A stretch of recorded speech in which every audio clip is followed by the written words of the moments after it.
लोक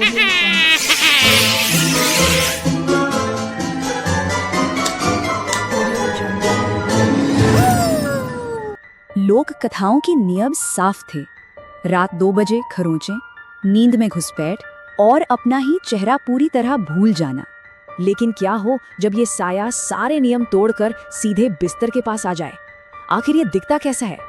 इंसानी बनावट से बिल्कुल अलग, बिना त्वचा का पिघलता हुआ शरीर और आंखों की जगह सिर्फ गहरे घाव। ये साया सिर्फ घूरता नहीं है, ये अंदर तक झांककर एकदम किसी कब्र के लिए मौत का नाप लेता है। तो इस खौफनाक बदलाव की शुरुआत आखिर होती कैसे है? ये साया अपना संक्रमण कैसे फैलाता है? मुंह खोलना, वर्जित शब्द फुसफुसाना और इंसान को अंदर से बदल देना, ये संक्रमण की प्रक्रिया सच में डरावनी है। अंधेरे में गूंजे महज 2 निषिद्ध शब्द, ये किसी भी इंसान का पूरा वजूद हमेशा के लिए मिटा सकते हैं। यहाँ जान जाने का डर उतना बड़ा नहीं है, असली खौफ है खुद वही भयानक साया बन जाने का।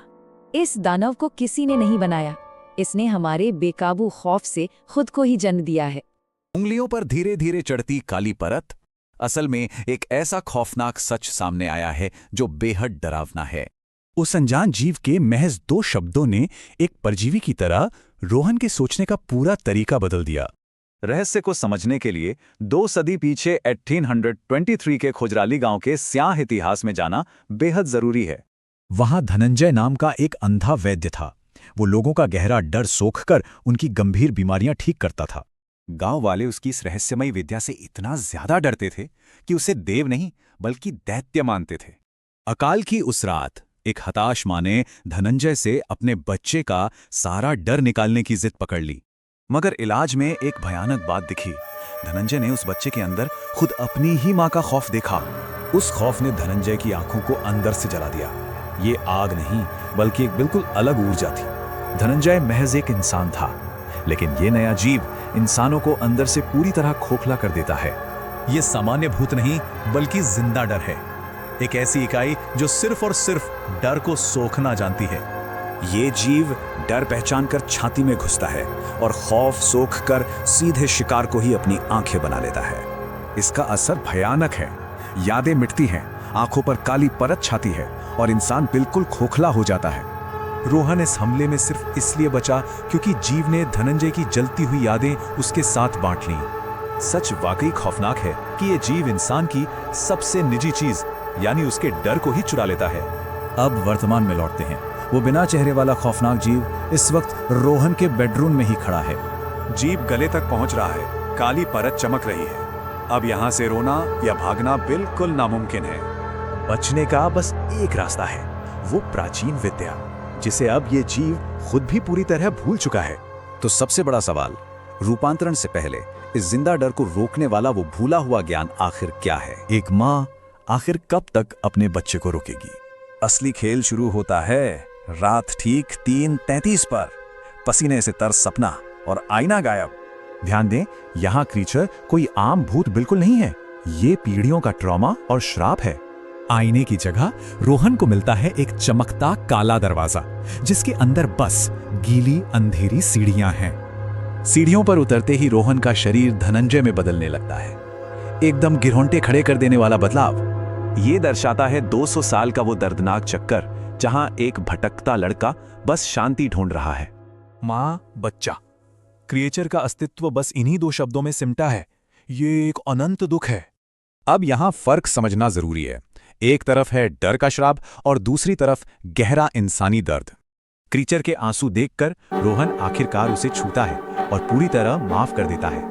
क्रीचर चांदनी में पिघल जाता है। पीछे छूटता है सिर्फ कोयले जैसा एक हाथ। सपना खत्म या नहीं? अगले 4 महीने तक सब बिल्कुल नॉर्मल था। फिर अचानक आधी रात को नींद खुल जाती है। बगल में अब कोई दानव नहीं था। वहां धनंजय की माँ लेटी थी, बिल्कुल जवान और मुस्कुराती हुई। यहाँ एक भयानक सच सामने आता है। किसी को माफ करने का मतलब उसका बोझ हमेशा के लिए अपनाना। वो अपना हाथ रोहन के पेट पर रखती है और अंदर अचानक किसी जिंदा चीज की हरकत होती है। ये कहानी का सबसे बड़ा मोड़ है। क्रीचर तो गया, पर डर नाम का एक नया बच्चा आ गया।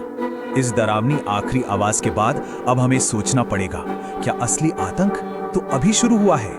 रोहन को लगा कि वो ठीक हो गया, पर सच कहें तो यही उसका सबसे बड़ा धोखा था। बीमारी के इस भ्रम वाले पर्दे के ठीक पीछे दबे पांव एक नया राक्षस हमेशा के लिए बस चुका था। दिमाग में गूंजती आवाजें कहती, उन्हें डर दिखाओ। ये कोई आम आवाज नहीं, इसे सिर्फ डर की भूख थी। अचानक एक बूढ़ी औरत का साया दिखता है। उसकी आंखों में घाव नहीं, बल्कि एक गहरी चमकती माफी थी। 200 साल पुराने खोजरली गांव में मुखिया से बेटे को बचाने के लिए एक मां ने उसको अंधा किया। इंसान मरते हैं पर खौफ कभी नहीं मरता। उस मां का डर आजाद होकर एक भयानक राक्षस बन गया। ये शैतान मां के डर से जन्मा, खौफ खाता है और इसे सिर्फ एक ही चीज हराएगी, सच्चा दर्द। सबसे ज्यादा डर तब लगा जब राक्षस का असली चेहरा सामने आया। वो हूबहू चुराई यादों वाले शिकार जैसा था। इसका मतलब क्या है? इंसान खुद राक्षस नहीं होता, बल्कि उस बचे हुए डर और सदमे का घर बनता है। इशिता ने जैसे ही राक्षस में अपना चेहरा देखा, वो अपनी पहचान खोकर पूरी तरह से वही जानवर बन गई। तब एहसास होता है कि अब इंसान बचा ही कहां था, बस अपने डर का जीता जागता कब्रिस्तान बन चुका था। डर इस राक्षस और श्राप को जिंदा रखता है, जबकि सच्चा दर्द ही इस अनंत शैतानी चक्र को तोड़ता है। एक अंधेरे कमरे में आखिरी टकराव। राक्षस ने कहा कि अब दोनों हमेशा हमेशा के लिए एक हो चुके हैं। लेकिन डर से भागने के बजाय सच्चे दर्द को अपनाकर एक मां की तरह उस राक्षस को संभाला। दर्द अपनाते ही सदियों से तड़पता वो राक्षस आखिरकार रो पड़ा और हमेशा के लिए उस अंधेरे से आजाद हुआ। आखिरी सवाल, क्या अंदर के राक्षस डरकर भागने से खत्म होते हैं या हिम्मत से दर्द को गले लगाने से? खौफ को हकीकत बनने में सिर्फ 3 दिन लगते हैं। ठंडे निशान और पिघलती त्वचा बिल्कुल पक्के सबूत हैं। जवाब ढूंढने की बेताबी हमें दुर्ग की इशिता तक ले जाती है और यहीं से ये खौफनाक सफर गहराता है। तो मुख्य बात यह है, जब अंधेरे ने इशिता को जकड़ा तो बचने के लिए उसने यही कदम उठाए। देखिए, डर ही उस जीव की असली खुराक है। उसे भूखा रखना सिर्फ एक टेम्पररी बचाव है, पक्का इलाज नहीं। असली इलाज छिपा है दरस की आखिरी रात में, जो धनंजय के एक कटे हुए हाथ में कैद है। और वो जगह है बिलासपुर का राय किला। यहीं पर यह खौफनाक श्राप और उसका मोक्ष दोनों कैद हैं। राज तोड़ने के लिए एक भयानक मानसिक परीक्षा देनी होगी। उस दर्दनाक याद को हर हाल में बर्दाश्त करना पड़ेगा। बिलासपुर निकलने से पहले इशिता की ये चेतावनी सच में रोंगटे खड़े कर देती है। सफर अब बेहद खतरनाक है। रात के सन्नाटे में चीजें अचानक बिगड़ने लगती हैं। रेडियो की सरसराहट और शीशे में अलग होती वो खौफनाक परछाई। सबसे डरावना सच तो ये है कि वो जीव अब सिर्फ एक साया नहीं, बल्कि एक हमसफर बन चुका था। आखिरकार मंजिल सामने थी, लेकिन राय किले के दरवाजे पर पहले से ही कोई इंतजार कर रहा था। बस यहीं पर पूरी बाजी पलट जाती है और ये सबसे बड़ा सवाल उठता है कि असली शिकारी है कौन? वो शख्स बिल्कुल हमशक्ल था। फर्क सिर्फ इतना था कि उसकी खोखली आंखों में कभी ना भरने वाले घाव थे। उस जीव की ये चौंकाने वाली बात सब साफ कर देती है। वो शुरू से ही एक कदम आगे था। ये पूरी साजिश उसी जीव की थी। वो बस चाहता था कि उसे वो कटा हुआ हाथ मिल जाए। उसका मकसद सिर्फ डर खाना नहीं था, वो अपनी इंसानियत वापस चाहता था। क्या कोई शैतान ऐसा कर सकता है? उंगलियों के निशानों से भरी किले की ये गीली दीवारें मानो सच में सांस ले रही हों। बिल्कुल डरावना।